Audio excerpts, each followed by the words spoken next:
Hello students, in this lecture we will discuss the lumbar vertebrae. Now lumbar vertebrae, if we just compare these vertebrae with the cervical and thoracic vertebra, how we identify the lumbar vertebra from that is that comparatively they are larger in size. And if we see the cervical vertebra, the differentiating feature, as I have discussed in my previous lecture, the differentiating point is the presence of foramen transverse area in cervical vertebra. And in thoracic vertebra, so there is how they are differentiated. They are differentiated by the presence of facet on their body as well as on the transverse process. Now I will show you the thoracic vertebra. Now this is the thoracic vertebra. You can see the facet on the body of the thoracic vertebra, and there is a facet. You can see these facets, they are seen on the body, the facet present on the transverse process. And if we see the cervical vertebra, so foramen transverse area is there. So these are the differentiating feature. Now in this case, if we see the lumbar vertebra, these vertebrae basically they are larger in size. Now two types of vertebrae are there, that is typical and atypical. So typical is first to fourth lumbar vertebrae, they are typical one, and fifth lumbar vertebra is atypical. Now what are the feature of the lumbar vertebra? It has body, it has vertebral arch, then it has vertebral foramen. Is it clear? Now if we see the vertebral arch, first we will discuss the body. Body is large, you can see it is large and wide transversely. So this is the transverse part, so transversely it is broader, and vertical extent is more on the anterior side than the posterior side. If we compare these two, so the anterior side is broad more than the posterior side. Now coming to the vertebral arch, vertebral arch has pedicels, so these are the pedicels. Then comes the laminae, so these are the laminae. Then comes the spine, you can see the spine. Then transverse processes, so these are the transverse processes. Then superior articular facet and inferior articular facet. Sorry. Now coming to the pedicels, these are short and strong. You can see the pedicels, they are short and strong. They project backward. If we see like this, they are projecting backward from the upper part of the body. And inferior vertebral notches, they are much deeper than the superior one. If we compare the notch, this is the superior vertebral notch, this is the inferior vertebral notch. This notch is deeper than this superior one. So this, you have to keep this vertebra like this, because inferior vertebral notch is deeper than the superior vertebral notch. This is important. Then comes the laminae. So these laminae, they are short and broad. They are directed backward and medially. You can see. So they are short and broad. They are directed backward and medially. If we see the spine, spine is quadrangular in shape. You can see it is quadrangular in shape.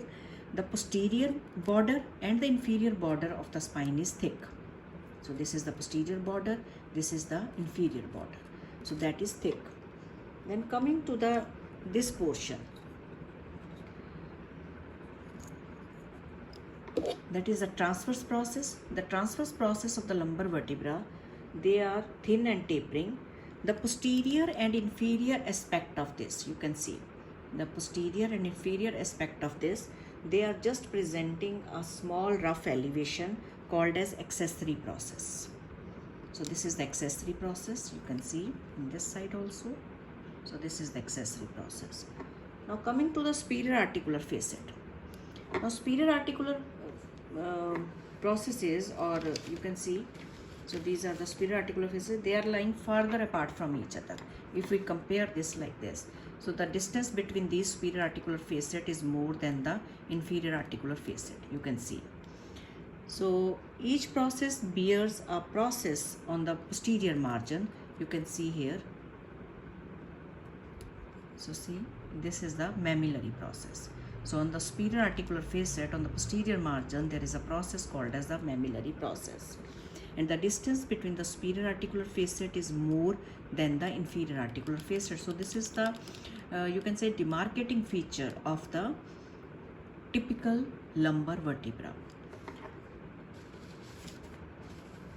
Now inferior articular facets, they are lying close to each other here. So they have a facet which is known as which is convex facet, which is facing laterally. So that is facing laterally and forward. So they are facing laterally and forward. Now if we see the fifth lumbar vertebra, so again there is you can see the distance between the superior articular facet and inferior articular facet is almost the same.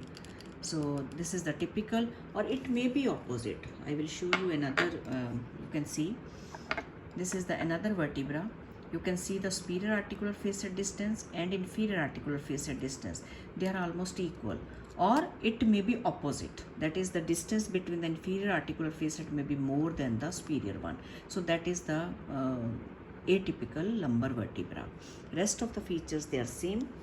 So this is how we identify whether it is a typical lumbar vertebra or it is atypical lumbar vertebra.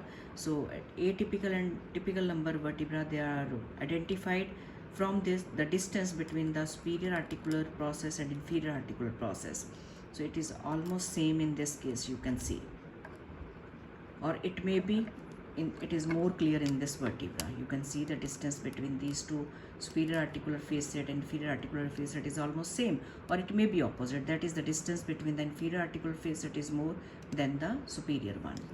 But this is the typical one, in which the distance between the superior articular facet is more than the inferior articular facet. So this is regarding the lumbar vertebra. So what is important for you people is that your identification of the vertebra should be correct. How you identify the vertebra, that is important. So the main point you have to remember is that out of these three vertebrae, you will be given three vertebrae, suppose at same time, identify these vertebrae. What is important is, for cervical vertebra, you will look for the foramen transversarium. I am repeating the same thing again and again because this is important. For thoracic vertebra, you will look for the facets on the body of the vertebra as well as on the transverse process. And for lumbar vertebra, so those features, they will be absent in this. And secondly, the body of the lumbar vertebra is larger than those vertebrae. So next question comes, how to identify typical and atypical. That I have discussed in my lectures in detail. So you go through those lectures. Thank you very much.